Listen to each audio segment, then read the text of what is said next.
Hello and welcome to the Synergen Leadership Podcast. My name's Julian, CEO and co-founder of Synergen Group, and once again really happy to share with you that this latest episode of the podcast is going to be a really good one.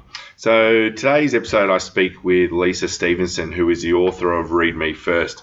And I've got to say, this is probably one of the most fun interviews that I've done as part of the little podcast journey this season. And I think you'll find it really interesting because Lisa's book is very much talking about what it means to be successful, and successful from the perspective of beyond work, more including, family, friends, life, all those sort of things. So it's a really, really fascinating book, and we're able to have a conversation about how it applies to leaders and some of the challenges people face in being successful. So would love to hear what you think, particularly about this episode. So it'd be great if you could leave some feedback for us. Happy listening.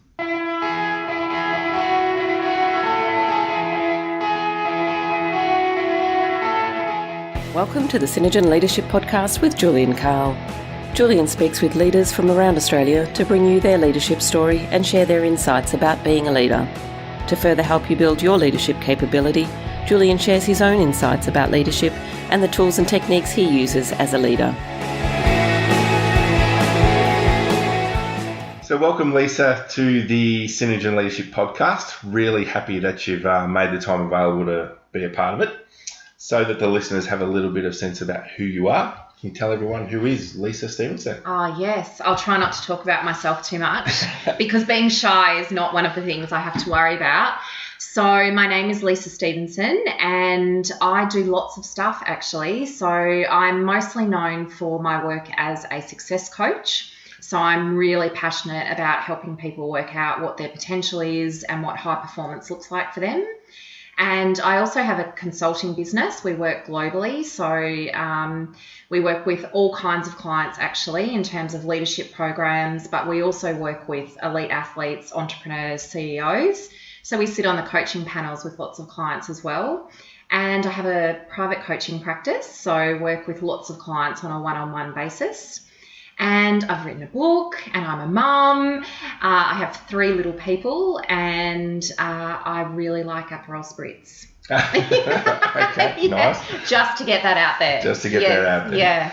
So I wouldn't mind actually just narrowing in on one thing you said, success coach, because I'm pretty keen for the listeners to hear about success and success through a leadership lens. So can you explain a little bit more about what a success coach does? Yeah, and I think it's an important question because once people get into senior leadership roles, they've generally established a brand, and sometimes it's not a brand they really want. They've become known for something that doesn't necessarily serve where they want to be in their career.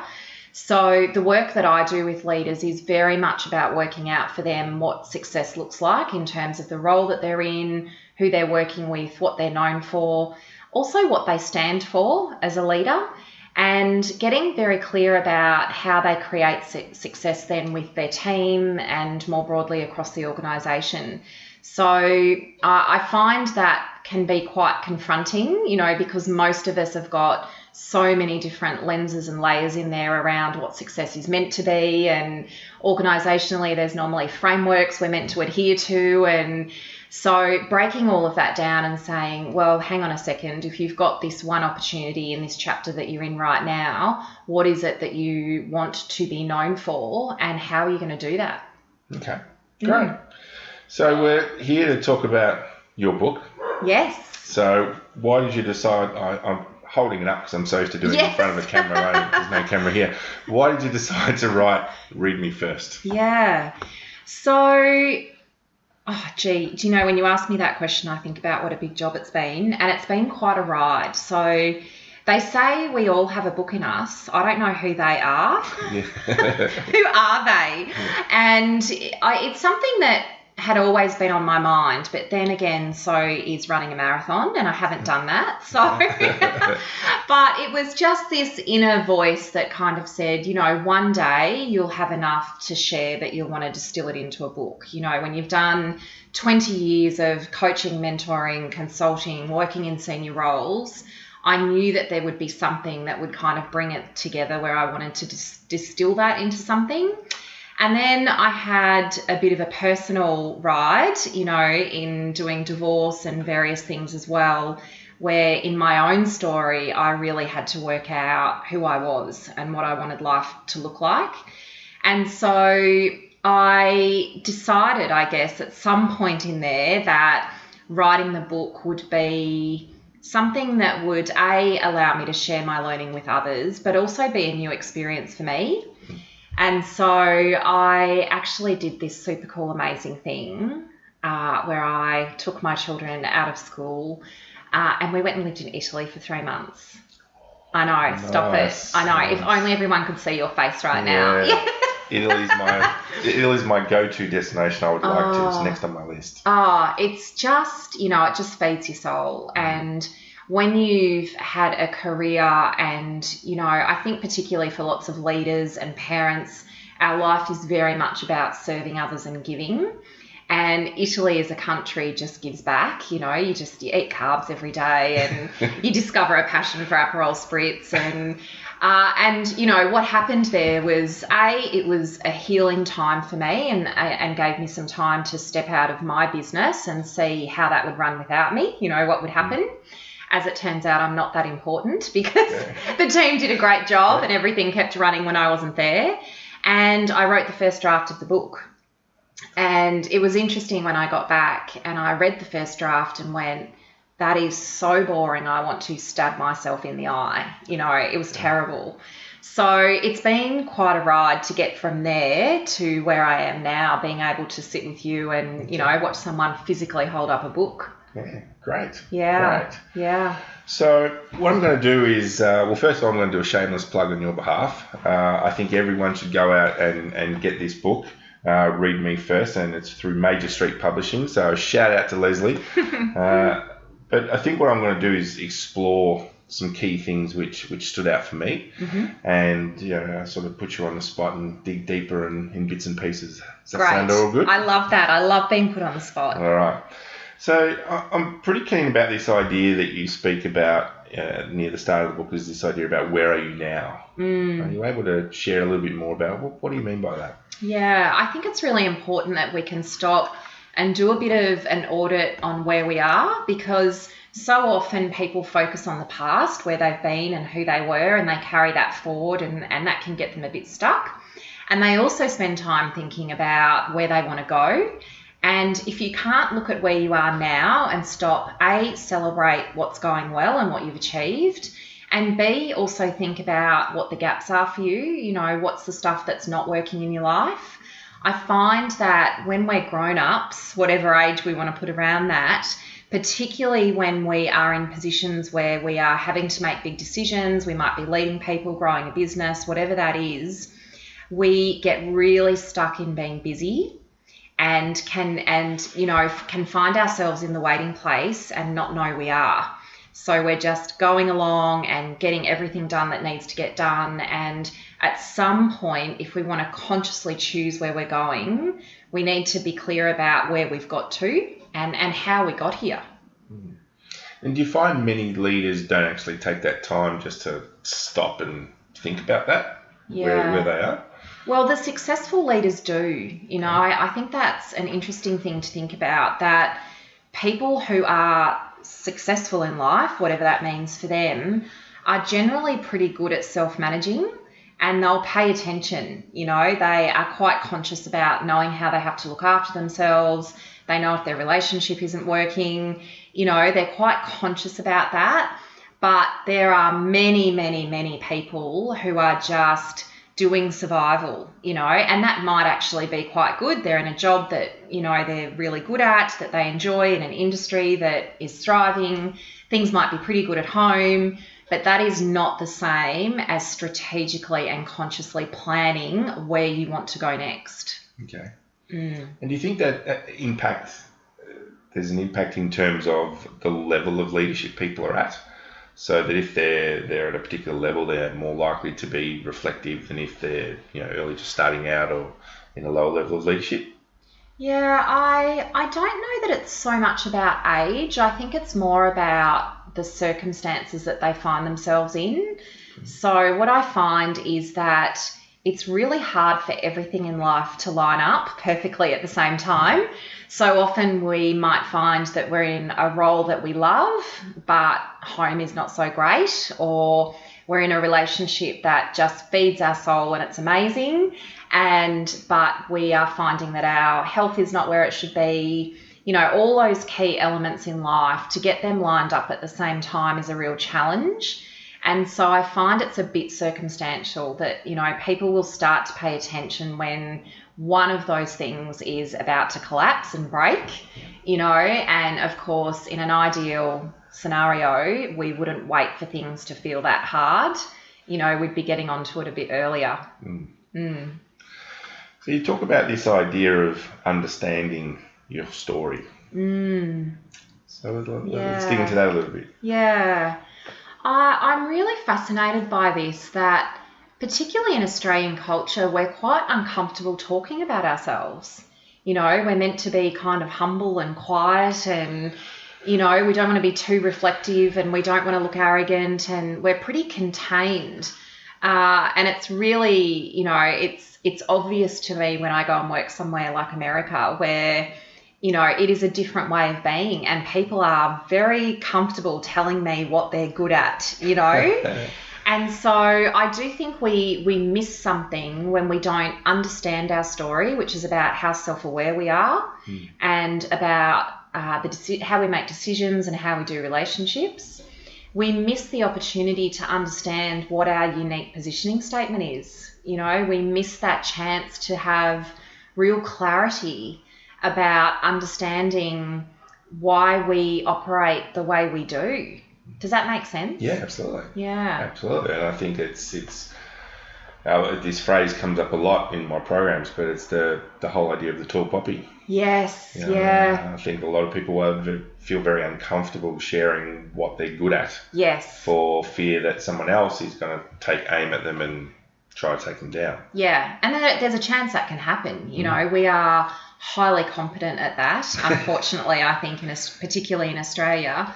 And what can happen is we end up with, you know, a team of people who have really great, well-developed weaknesses, because we are far more comfortable talking about what we need to do better, what we have to stop doing, you know, what our areas for development are. We just don't spend enough time saying, you know, I own me and my story, and this is who I am, and this is what I'm really good at, and this is how I bring value to relationships, to my role, to my people. You know, I think things could be quite different when people invest the time in understanding how to tell their own story. Yeah. Yeah. Yeah, you mentioned a word there which I always think is important, which is this idea of the value that someone brings to a role or to a leadership position. Why do you think it is that a lot of people don't necessarily see that value in terms of identifying what they're really good at and sharing it?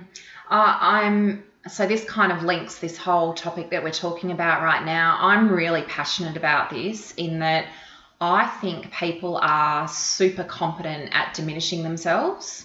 You know, we tend to play quite small, and even if we have ambitious thinking, you know, we have to be very careful about who we'd share that with or where we put those thoughts, and we've got to know our place.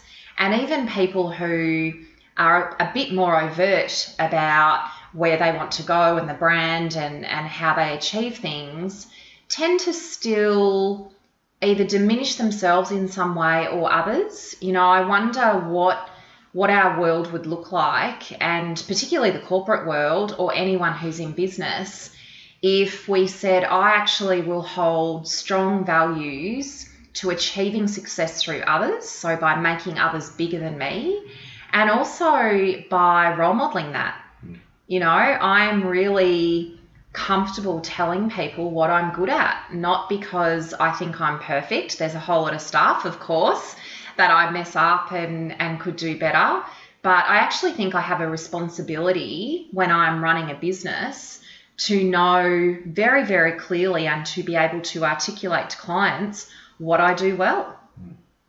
Well, that's what they're buying. That's what they're buying. Yeah, they want your expertise. You hope so, right? Yeah, we hope, you know. And so I think successful people do that well. You know, they can present that in a way that doesn't make them sound like a tosser. Are we allowed to use that word? Yep. Yeah. You can use whatever. We've had some really interesting language on the podcast, so whatever word, no restrictions. Yeah, good. So don't be a tosser. Yeah, that's your takeaway from today. So you share a whole range of tips in terms of how to share your story. And there's one in particular which really stood out for me. It's actually the first one.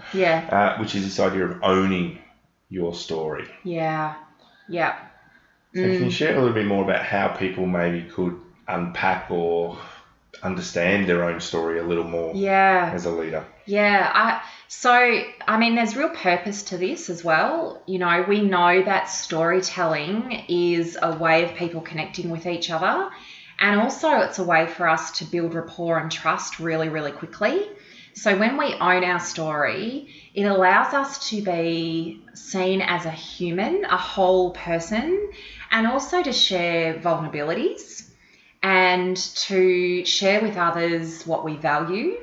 And also it removes some of the noise, so sometimes we get very fixated on how we want to present ourselves to others as opposed to just who we really are.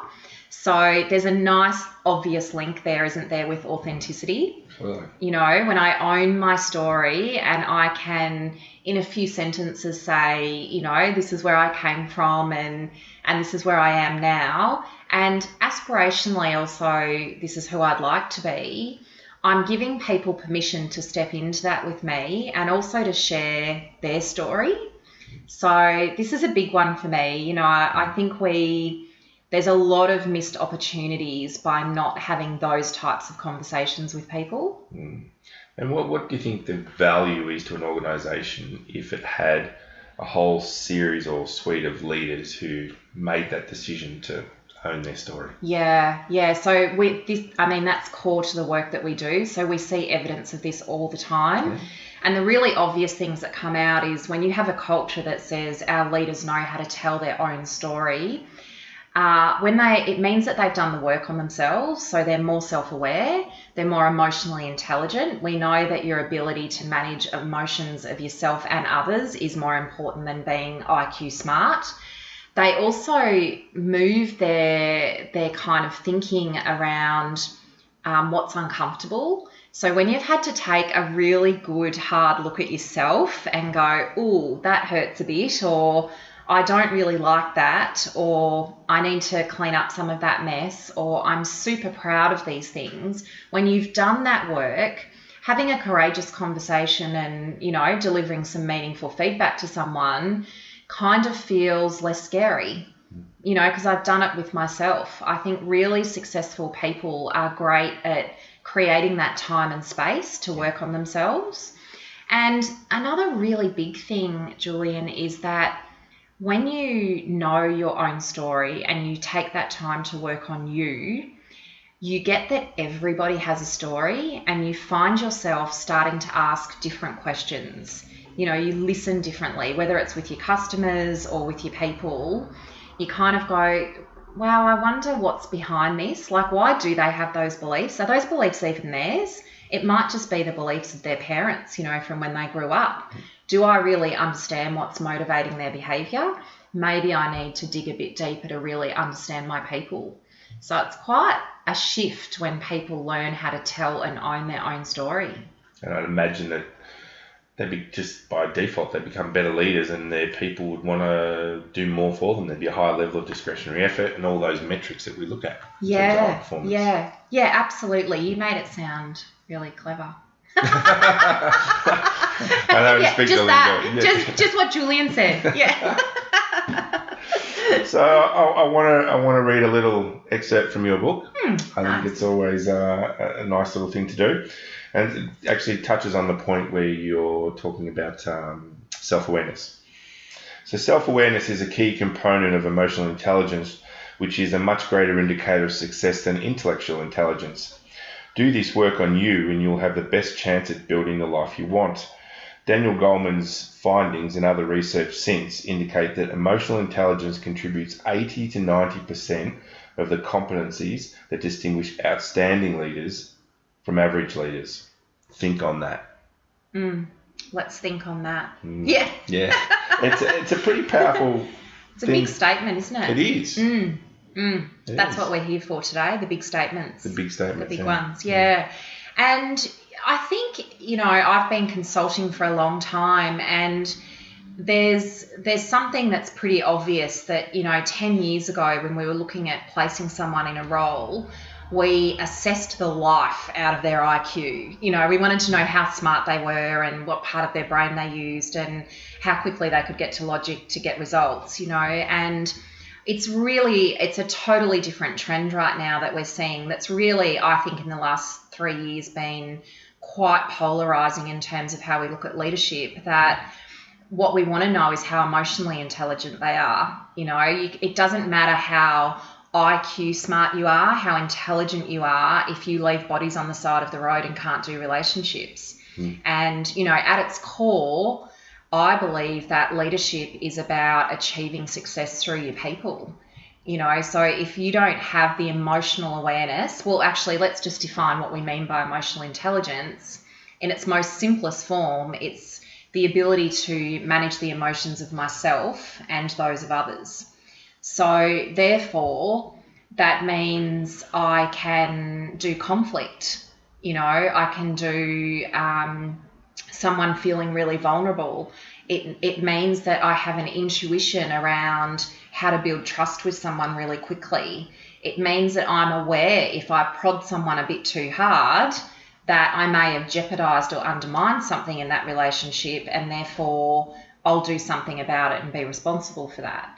So it's a real asset to have leaders in your business who, A, can tell their story, can do it in a way that's really emotionally intelligent, and can then link that with the vision of wherever the business is going. It's when you put all of that together, I think, that you can start to see magic. Absolutely.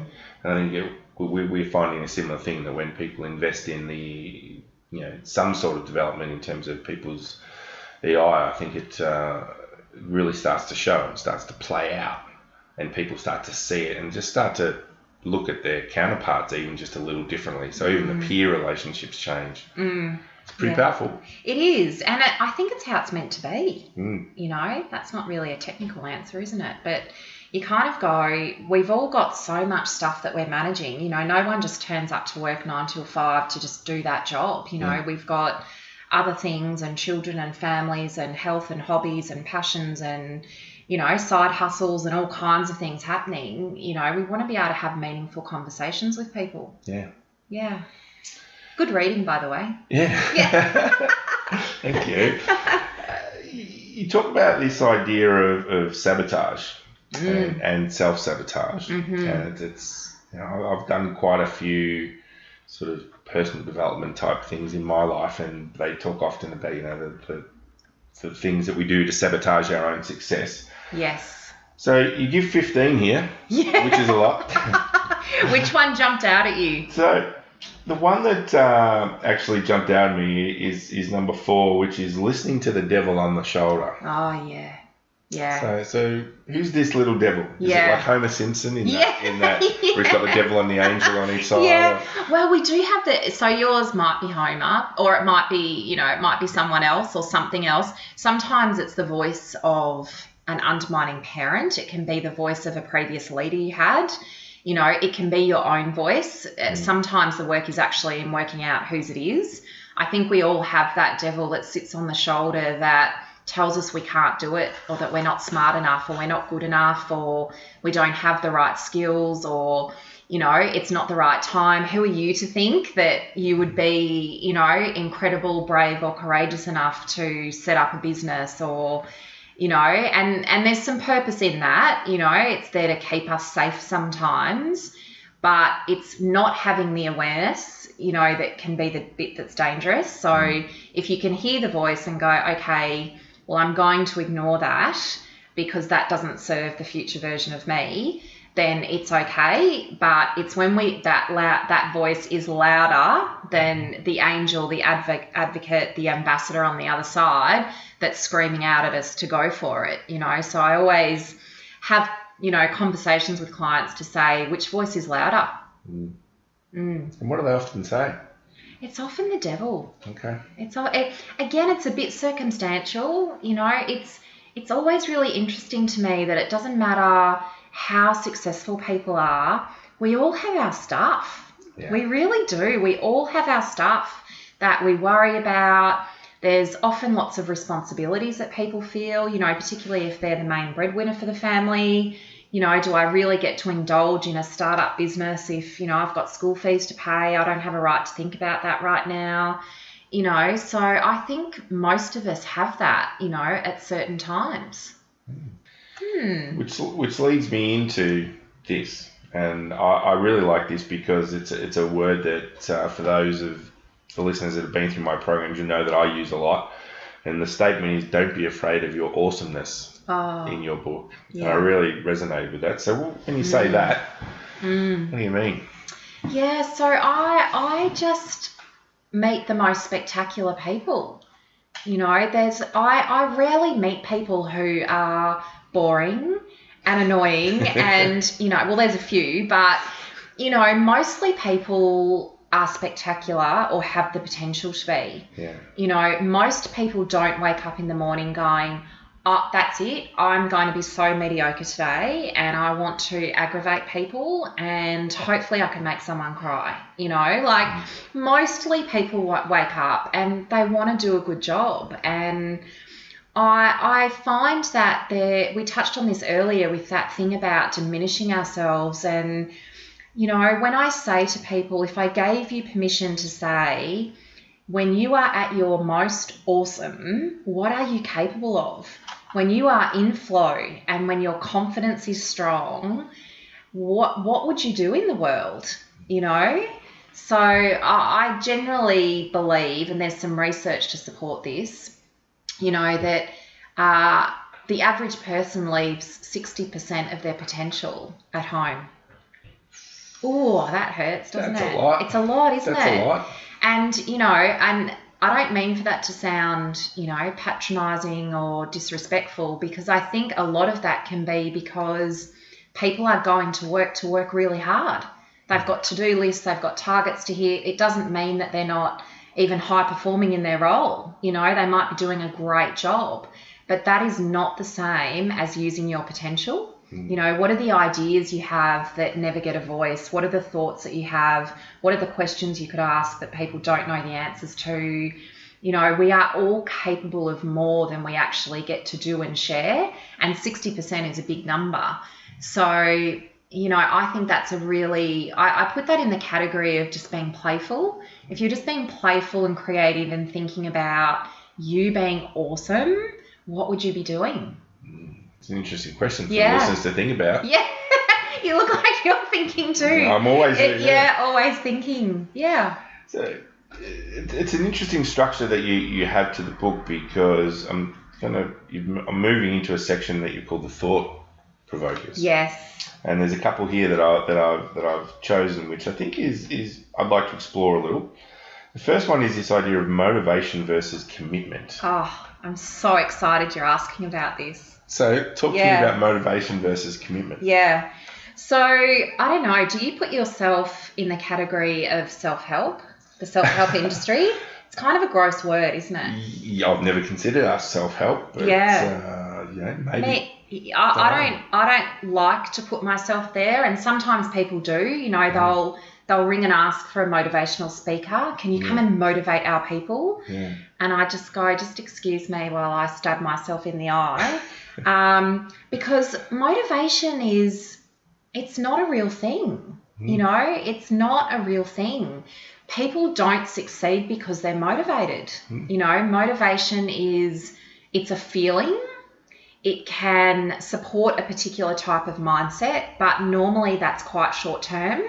When I think about the people who I know who've been really successful, the reason they are is because they're committed.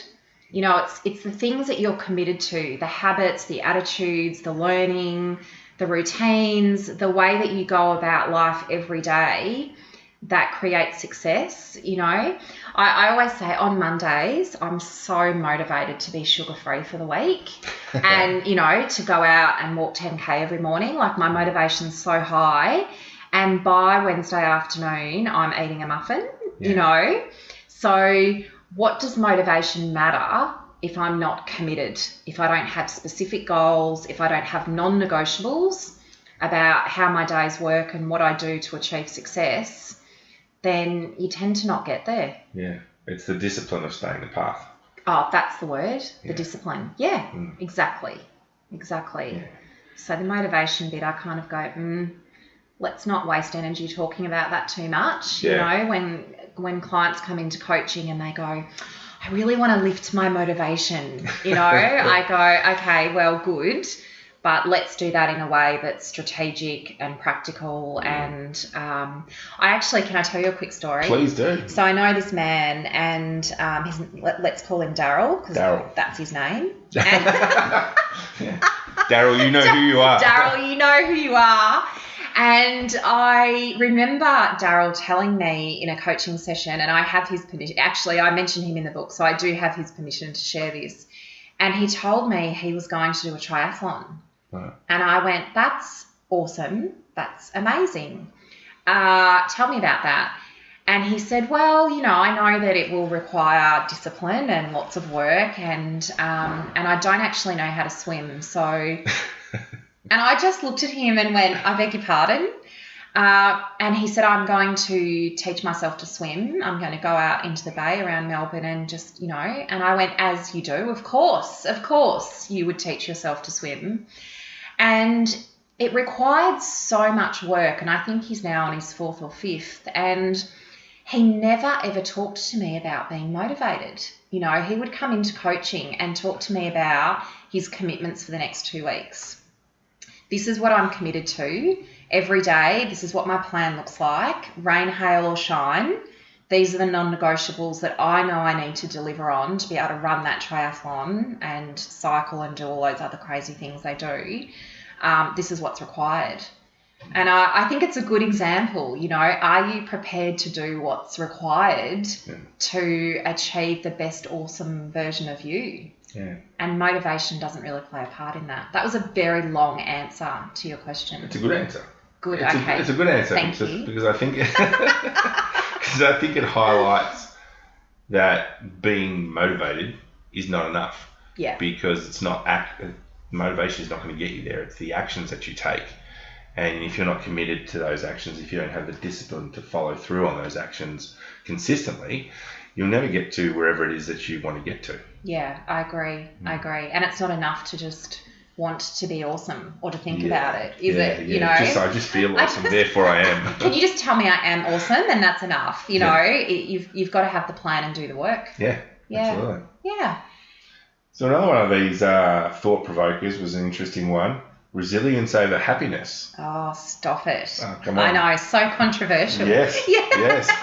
Talk to me about that. Yeah, so it took me a while to get this, and this is a bit of a personal one for me actually, that when I found myself quite suddenly the single mum of 3 small children and knowing I didn't really have a home and needed to create financial stability quite quickly, and I had got married really young and I had a lot of work to kind of do on myself to work out what life now looks like. You know, who am I without that? And you get these new gross labels that you don't really want to wear, like divorced, you know, no one wants to be your friend because of that, you know.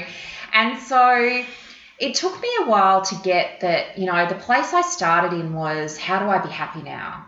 What do I need to be happy? You know, do I need to meet a new man? Do I need to have a successful business? How can I be happy? What's my new version of happiness going to be? And I felt like I woke up one day quite literally and went, what a waste of energy. You know, I am in the situation I'm in and, you know, bad things happen to good people and I don't ever want to be a victim.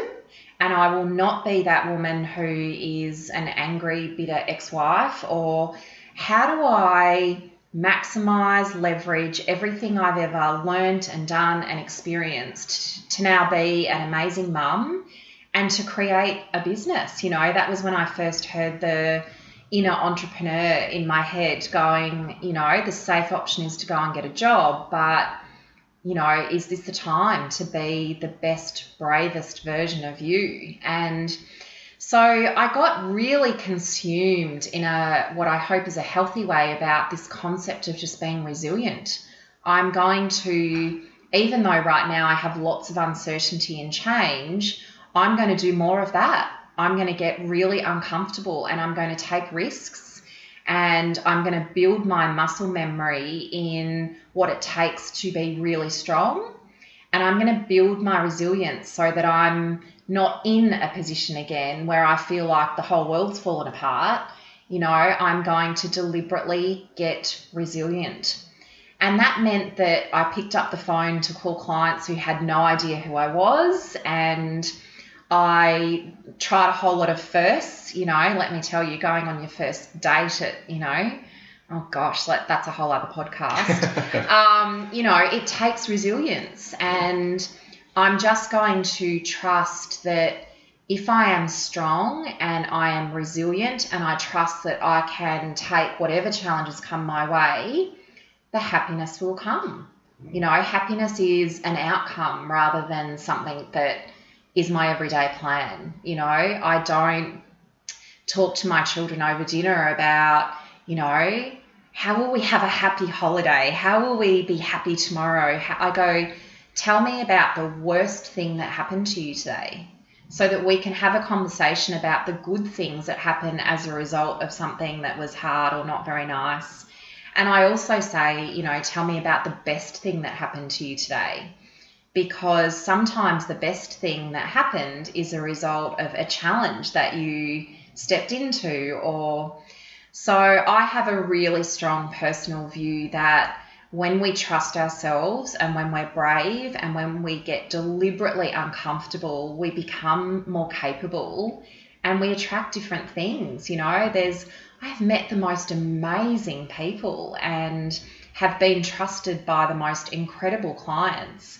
If someone had said to me 9 years ago, I know right now you don't have much except 3 beautiful, healthy children, but in 9 years' time, you'll have a global consulting business. You'll be talking to Julian about a book and you will have lived in Italy. I really wouldn't have believed that. That would have been a ridiculous thing to say to me. So I do talk to my clients about what would the resilient version of you do in this situation, not, well, how are you going to be happy? How do they respond when you first introduce this idea to them? People don't like it, which I quite enjoy. Is that naughty? I quite enjoy it. And not everyone, even the people listening to this podcast, not everyone will agree. I mean, it's not like I don't want to be happy. I just focus on the situation I'm in and being the best version of me, and I feel like I have this really amazing, blessed, pretty happy life. Yeah. It's a big adventure that I'm on. So people will say to me, you are so happy, Lisa, every time I see you, you're happy and you always have so much energy, and and they go, how do you do that? And I don't ever sit around going, how can I create a happier life? I don't do that. Yeah. I don't know. You don't look convinced. No, I'm convinced. What do you think? No, I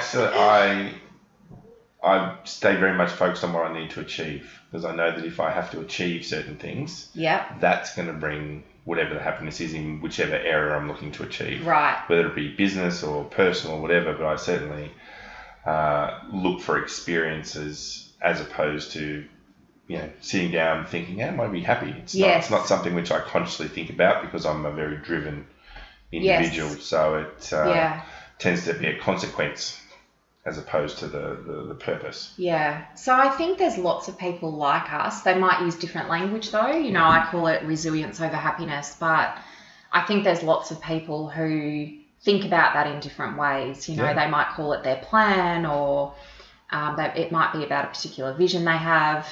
But on this note as well, I think it's really important that we do value where we are.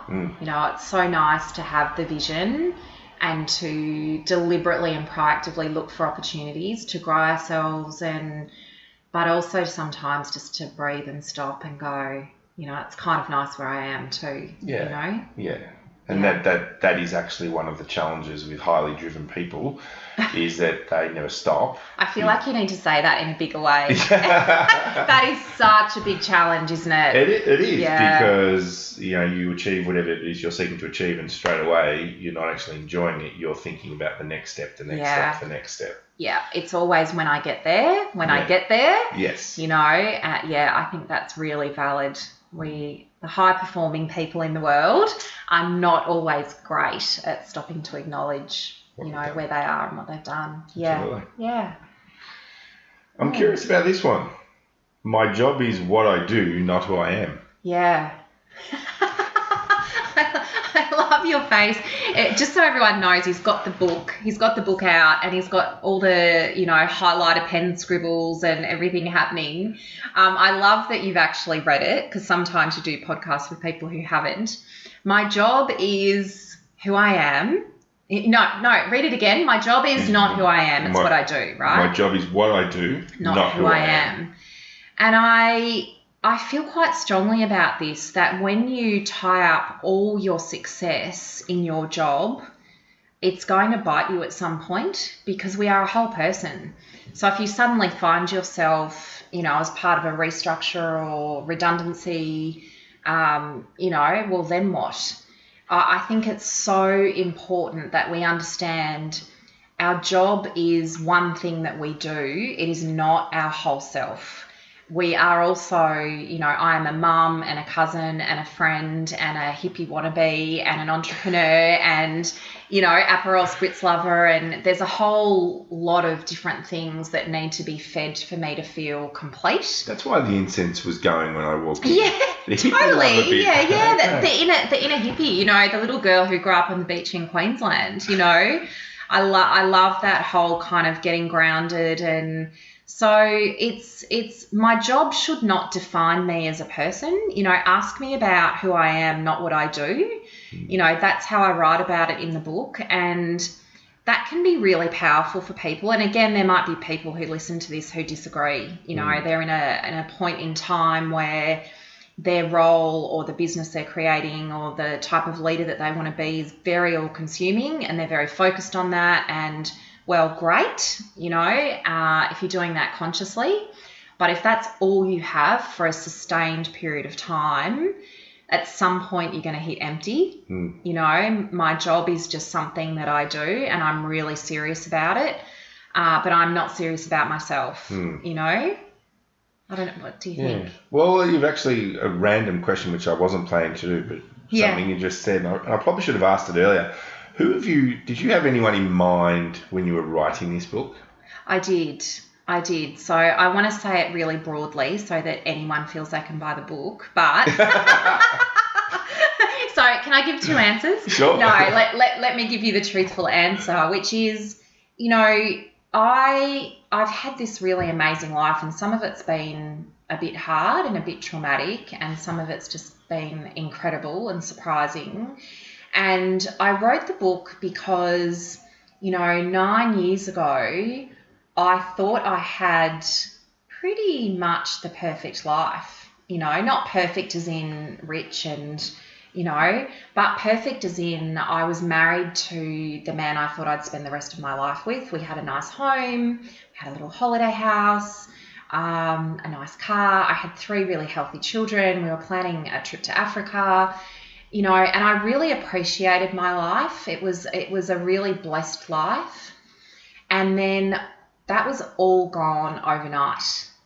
Oh. He literally decided that he was not going to be a dad or husband anymore. And this is the book I wish I could have picked up. This is the book that I just spent hours trying to read things, and, I would listen and read anything I could get my hands on, and I tried to connect in with, various speakers and mentors, and I just struggled to find something that was really simple, that outlined all of the things that I should think about, because when you're in lots of change, it's quite overwhelming. And so I wanted to write a book that was nurturing and guided, but mostly is really practical and truthful. You know, in 20 years of working and in my own story, these are the things that I think we all need to think about and work on and get in place. So it was pretty specific that, you know, if anyone is about to change something significant in their life, read this book first. You know, if you're about to start up a business, leave a relationship, start studying, go on a massive health kick, you know, these are all of the things that will set you up for success. Okay. So it is quite broad in terms of anyone should be going to buy the book. It is. It wasn't, you know, just for entrepreneurs or just for people in the corporate world. You know, I've had really beautiful feedback from, you know, people who are struggling with teenagers who read it, you know, and people who are starting up a new business, people that are in leadership roles that are really challenging, you know, where they want to work out what that story is and have they got their brand right. So it does kind of do a bit of an audit of now and help you work out your plan going forward. Okay. Thanks for asking. No, it's I don't know why I didn't think of it at the start, but it's good. So I want to leave the thought provokers part of the book behind and move into this idea about giving people some strategies for a successful life, because I think that's really relevant. And the first one that stuck out to me was this idea of change your mind. Yeah. And I'm thinking, okay, talk to me a little bit about change your mind. How is that a strategy? Yeah, I just find that, you know, we're so habitual as grown-ups. Does that sound boring? No, it's true. It's true, isn't it? Yeah. I'm not boring. You're not boring. Well, we try not to be. I should check with my children. But we spend so much time doing a lot of sameness, and we have lots of habits about how we react to things. The coping strategies that we have in place might have been there since we were 4 years old, you know. So I think there's something really, really critical to success in your ability to adapt and flex your own thinking. You know, why do you think you're right? And we get very attached as adults to what I call three things. One is I'm meant to know. I'm meant to have credibility. I'm meant to be adding value. I'm meant to know the answers. We think we're meant to look good, you know, so I'm meant to know, I'm meant to look good while I'm doing it, and I'm meant to be right, you know. And so when we let go of all of that and say, I have the capacity and emotional intelligence to change my mind about stuff, I can consider a different perspective, I can openly look at different evidence, and I can sit in someone else's shoes, that's significant. And a lot of people are not good at that. I have to work on that. You know, we get very anchored in how things are meant to be, you know, because it keeps us safe and it makes sense, and we're busy and we've got a lot to do, and, you know, but what is possible when we really can change our mind about stuff? Yeah. Well, I think that's embedded in us from a very, very young age, where you have to go to school, you have to get good marks, you have to go to uni, you have to get a good job, you have to find a right partner for you have to own a house, you have to have the children, you have to have the dogs, you have to do the one holiday a year, and then you're retiring. Yes, right? And you don't... Now, just hang on, everyone. Don't get too depressed. It is like that, isn't it? Yeah. It can feel quite, you know, scripted and planned, and also things can come in where, you know, things can be harder than we thought, and then all of a sudden we're living a life where we go, this was not really what I planned, or, you know, we just have to look at the average midlife crisis, you know, that men and women have, and go, oh gosh, you know, how did I end up here? And actually I'm really bored. And so can I give you some research that I think is really interesting? Absolutely. So technically 95% of what we think tomorrow, we will think again of what we think today, we will think again tomorrow. That's how habitual we are. Right, okay. Right, so we have about 60,000 conscious thoughts in a day. except you and I, because we're really smart and busy, so we have more. Sometimes I say that to audiences and you see their face go, is that all? I feel like I think a lot more than that. And then you'll have people go, oh, really? Wow. I thought it would be more like 10,000. And it's like, okay, they probably need a bit more in their job. But we're having about 60,000 thoughts a day, and 95% of those are habitual. Wow. You know, so, and I remember reading this and thinking, oh, well, that doesn't apply to me because I'm clearly dynamic, fascinating. I read a lot. You know, I'm on planes. I travel all the time. I have different clients. But the reality is it is absolutely the same. You know, I go to Qantas Club and I sit in that little section because I can see the planes, you know, and I check in my bags and I get there this time and I have spaghetti bolognese on Tuesday nights with the kids, and Friday nights we go to our favourite Italian restaurant for pizza, and, you know, we are very habitual. So if we don't deliberately look for ways to have different and new ways of thinking about things, what do we miss out on? Yeah. And that's why diversity is such an important component of leadership, because, and I think diversity is far more than just what a lot of people are focusing on at the moment, which is gender. I think it's far more than that. I agree. It's that diversity of thought. So Absolutely. Meeting those different people who challenge you and you then think, I hadn't thought of it like that. Yeah. And even if you don't agree, at least you're thinking about it. Well, to have, you know, a great question to kind of reinforce what you just said is, you know, when was the last time you had a brand new thought about something? You know, when did you last have someone sitting in your team meeting who asked a question that no one knew the answer to? Yeah. You know, what that whole concept of the white space thinking, you know, we're going to sit here collectively and we're going to give it 10 minutes and you are only allowed to talk if you've got something brand new to say. And then you start to create a culture where people start planning and deliberately looking for new ideas and thoughts that they have and bringing them to the table. So the whole concept of, you know, change your mind, I think that one thing has the ability to change how teams work together, you know, how we think about vision and the types of conversations we have and the opportunities that we can identify. 95% the same. So now I'll be driving home thinking, did I have this thought yesterday? Yeah, that's right. Do you know, just so everyone can get a visual, apparently we even shower in the same way. I know. See, now you have to think about that, right? So you get in the shower that way. Do you go front or back first into the water?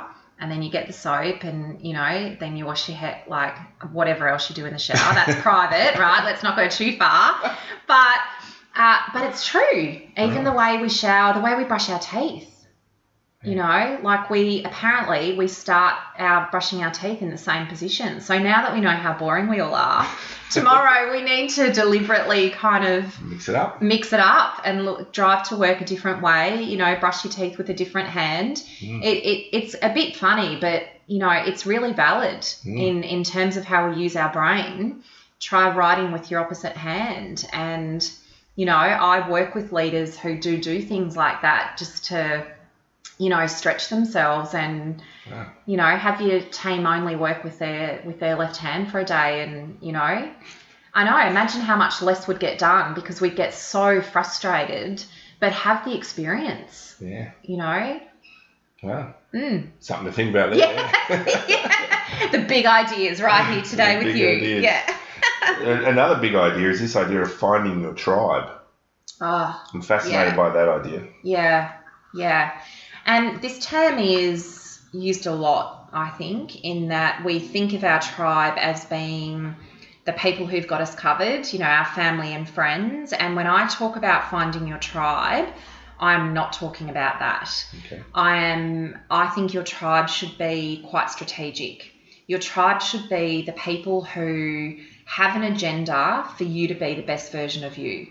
So your tribe are the people that are required for you to be your highest performing self. So if you think about an elite athlete, for example, they have a strength and conditioning coach, a masseur, a psychologist, a coach, their training buddy, their coach, a strength and conditioning person. Did I say that? You know, like they have all of those people around them. They might have a mentor who's excelled in that sport, you know, and so I don't know about you, but I'm not an elite athlete. And we don't... I have visions of being, but I think I reconcile that I won't be. I'm actually comfortable with not being that. But how do people like you and I, you know, in business, or people who are leading teams, or people who are just wanting to tap into that potential that we talked about earlier, how do we find a way to make sure that we are surrounding ourselves with the people who can help us get there? So it's really important to have someone who's going to tell you the truth, someone who will hold you accountable, someone who knows more than you, you know, who can really prod you and stretch you. You also need people who'll really just be your cheerleaders. You know, the people who tell you that you are capable of more than you know, and of course you can make that idea work. You know, so when I say get your tribe, I mean deliberately set them up, ask them, put an agreement in place, you know, this is what I need from you, and get those people all together, you know, once every 12 weeks, put them around a table and have them all invest in a conversation about you and how you're doing. Like, give yourself the gift of people giving back to you. And what's really, really nice is the flip side of this, you know, do that for others. You know, it's joyful to be in someone else's tribe and to give to them and play a role in, you know, quietly in the background contributing. This is not about money and, you know, contracts. Absolutely. It's really nice to do that for people in the business community. Absolutely. It's the one of the biggest satisfactions I have in my role as a mentor is when they're successful. Yeah. And it's just knowing, you know, that small, tiny little part of just being there is very rewarding and very fulfilling. Yeah, isn't it? Yeah. That's nice. It's nice that you do that. I think for people who are full, you know, feeling like the schedule's quite full, it's one of those things that can drop to the side. So it's a nice integrity piece, I think, to think about how we are giving to others. Yeah. Another strategy you had here is this idea of knowing your superpowers. Oh, yes. So what are your superpowers? One is drinking water. Excuse the slurping. So let me define, you know, the superpower concept. I think the easiest way to think about this is if you've got a room full of 100 people, what's something that you can do and maybe only one or two other people can do? You know, what are you exceptional at? I think exceptional is a great word. And so your question, you know, what are my superpowers? Because I think we have more than one, is my ability to connect with people really quickly. Yep. You know, if you put me in a room, I know that I am good at building a sense of trust and connectedness with people really quickly. Yeah. And you know, that's natural for me because I actually love meeting people. I'm so interested in everyone. You know, when I walk into a room, or I'm that really annoying person next to you on the plane, he says, hi. What do you do? Yeah. I know. If I ever see you getting on a flight, I'll know why you've asked to move. I'm virtually more conscious, so. Yeah, so it probably won't happen. But, you know, I think people get that, you know, that I am genuinely interested in you and what you do and your story. And so I regularly get feedback from people that they felt comfortable straight away. And of course, that's a real asset in my business. And I also, I am really intuitive, you know, so again, that comes from feedback, but it's also something I know about myself and that I have very deliberately honed. You know, I spend a lot of time just sitting and being with people, and over years, and I mean, I don't even know how many hundreds and hundreds of hours I have spent coaching. You know, I did 6 hours of it this morning. It's part of my job to be good at that. And it's also something I'm really passionate about, to just listen and know what it is I need to ask someone. You know, what is it? As soon as someone sits in front of me, I'll really listen to that feeling I have about how they're doing. Okay. You know, so there's others as well. I'm so funny. I'm really funny. You actually mentioned that at the very start of your book in the how to use section. Yeah, that's right. Please laugh at my jokes because I think I'm funny. Yeah. I'm pretty sure that's not a superpower when you tell people that they should laugh at your jokes or that you want them to. I'm pretty sure that's not a superpower. But yeah, I think this is the leveraging piece again. Yep. You know, making sure that you know what you're good at and what you bring to the room and be able to tell people that, you know. So I think it's really nice. I don't know why it's 3, but I think if you have identified 3 superpowers, it gives you, you know, 2 or 3 sentences for that elevator pitch when you meet that person, you know, that you think is awesome and you quickly want to get across what your strengths are. Or so just know your superpowers and bring them to the room. And the other reason I write about that is because it's a really nice accountability system, you know. So if I know that part of my brand, which is my superpowers coming together, is that I'm the trusted advisor. You know, people will come to me to either share something with me because I'm a great secret keeper and I'll ask them a couple of questions to clarify their thinking, you know, or because they want my view on something. And so when we know what that is, we can also tell people, you know, so we can make it part of our brand. And that's a basic influencing strategy, right? Yeah, absolutely. Sit in front of someone and say, I will be a trusted advisor to your business, you know, strategic. Absolutely. You mentioned thinking. I'm really like this point, solution-focused thinking. It's a slight twist on the phrase I use, which is solution-based thinking. Yes, but the same principle, I think. Yeah. So talk to me a little bit about why you think that's such an important strategy for people being successful. Well, because life is hard and annoying.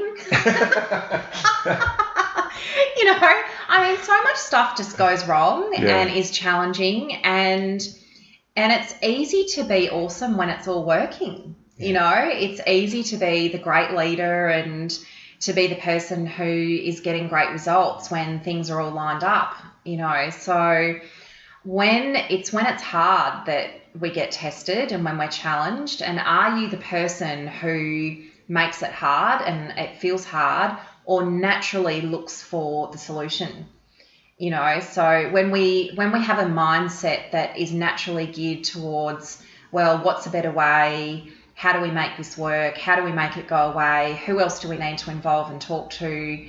When I have a mindset that says there will be a solution and we will collaborate and work together to identify what that is, it's so much lighter for people to be around. And of course, the reality is you're expecting to find one, so you probably will, you know. So it's a simple one, really, isn't it? But it's not easy to be good at. No, because what we find is a lot of businesses or leaders spend so much time thinking about the problem and analysing the problem and spend all their time there. We'll just understand it and move on to what the solution might be. Yeah. We can get stuck and we don't want to waste budgets or get things wrong or let people down. So we know why people spend so much time on it.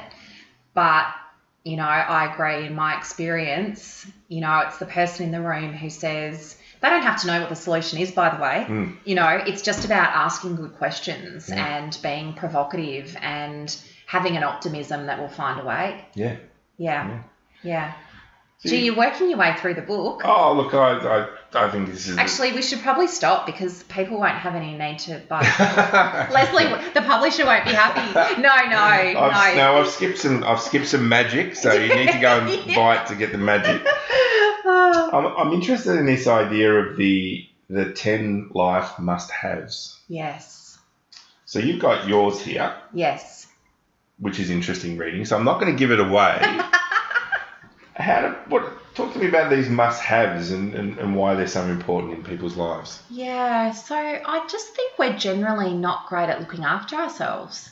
You know, particularly people who are, you can be high-performing and not be successful in all of that. You know, you can have the good big job and the nice house and, you know, all of that. But I don't know. I worry at the moment that we've never had more access to information and inspiration than we have right now. We have everything at our fingertips. We have high quality food in this country. We have amazing leaders and, access to people with all kinds of expertise. And yet we have the highest rates of depression, self-harm, it bothers me. It makes me feel a bit sad that we have issues with things like suicide. And so part of writing this book was, how do we take care of ourselves? How do we make ourselves really matter? And how is looking after ourselves an essential ingredient to being successful? Someone said to me once that we so want quick fixes, and we want things to be easy and we want results now. And it's just a bit unrealistic. There's work to do and things are hard and life is just heartbreaking sometimes. So what are the strategies and habits we should have in place every day, hopefully before those hard times come, that really allow us to look after ourselves?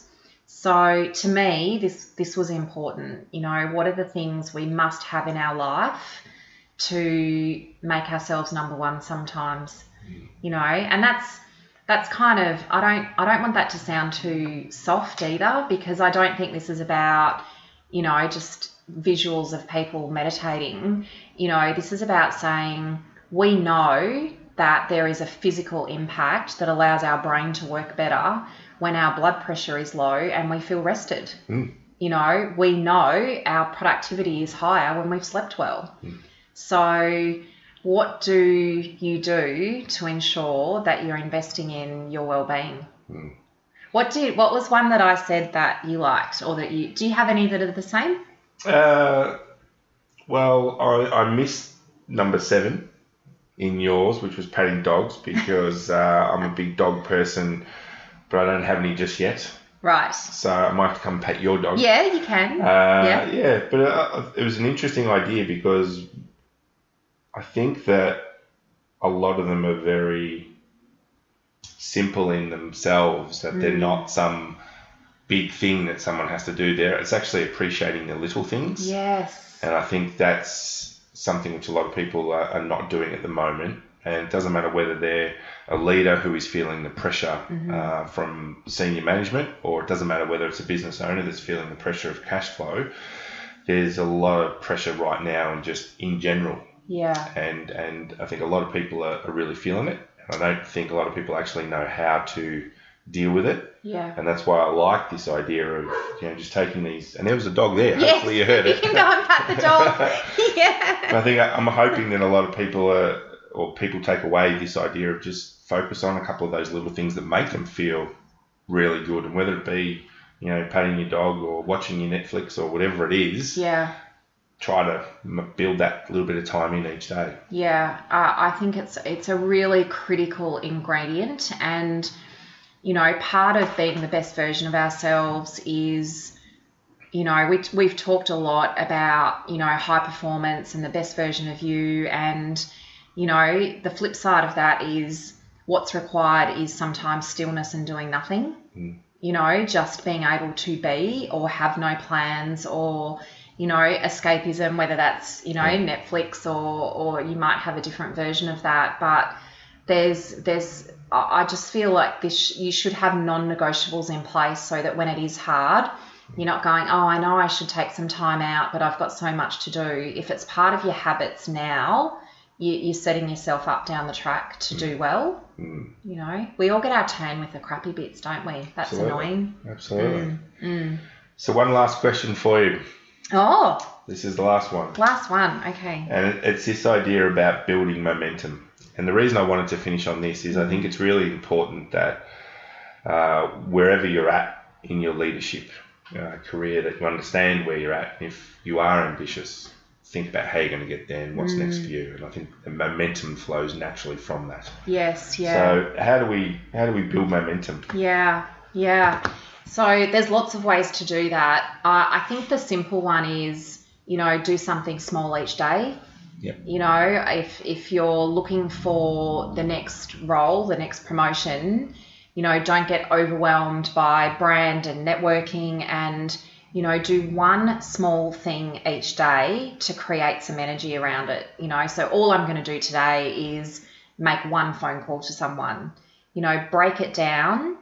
I also think that with momentum, there's something about acknowledging what you're doing well, so I always recommend journaling as part of keeping the momentum going. So each night, write down what you did well today, what you didn't do so well today, and your intention for tomorrow. Be really clear about your intention for tomorrow. So I find I will often do that in the car before, when I get home, before I walk in the door to kids and that kind of thing, just so that I've closed out that circle around my day. And I've acknowledged, because we've talked about how self-critical we can be, make yourself acknowledge something that you did do well, so that you're looking for that evidence each day. What's something I needed to do better or wish I could have done better, and then I know it's out on paper. It might just be a word, you might do all of this in 30 seconds. Sometimes it takes longer. And what is my intention for tomorrow? What is it that I know I need to do? And that can help me to let go of some stuff that's creating noise and getting in my way or might sabotage me, but also makes me take some time to get clear about what it is that I want to create, rather than just waking up to the alarm clock, and then I have it beside my bed when I wake up. So the momentum piece is important, and there's actually lots of things that I think we can do for that. Okay. So if people want to know more about you, where should they go to find out about you? If they want to laugh more at my jokes. Yeah, absolutely. Firstly, can I just say that was so much fun. I really loved talking to you. That was a really fun podcast to do. They're not always all fun, so I appreciate that you read the book, and I feel like they were really good questions, and I hope they're helpful for people actually in listening. So if people are interested, I am Instagram obsessed. Oh, that's yeah, okay. I know. We should all be clear about that. So my consulting business is called Who Am I Projects, with an S on the end. Okay. So if people are interested to see what we're doing in the consulting business and who we're working with and a bit about what I'm doing day to day, please follow us on Instagram. You can also search hashtag Lisa Stephenson with a PH. Thanks, Mum and Dad. Have to get the PH in there. If you're interested in having me as a speaker or talking to me about coaching services, you can check out Lisa Stephenson Consulting online. The business website that shows all our leadership programs and work that we do is whoamiprojects.com.au. If you love my voice so much but also want to see my face, on YouTube, I do have a YouTube channel, so just search Lisa Stephenson, and I quite regularly put up some little snippets up there of things that I'm working on or thinking about. So there's some new content that's just gone up on that. And I'm on Twitter as Lisa Stephenson, and have I covered every form of social media that is available? LinkedIn. Oh, LinkedIn. My number one favourite. Do you love LinkedIn? It's my favourite. Right, okay. So yes, of course. So Lisa Stephenson on LinkedIn, and actually, I've got an article up at the moment about the resilience over happiness piece. Oh, right. So if people were interested in that, they can go and have a read of the article. And I love to connect with people on LinkedIn, actually, for all the obvious reasons we know. I won't go into that, but thank you so much for having me. Okay, and to finish up, any last words on leadership and success? Last words, yes. My favourite quote at the moment on this is, you have everything you need, but it will take everything you've got. People have already got so much potential and knowledge, and do not interpret this as there's a whole lot of stuff I've got to go away and do. What if you've got everything you need, but it's just going to take everything you've got to bring it to life? Well, on that note, thank you so much, Lisa, for being a part of it. Really appreciate it. Thank you.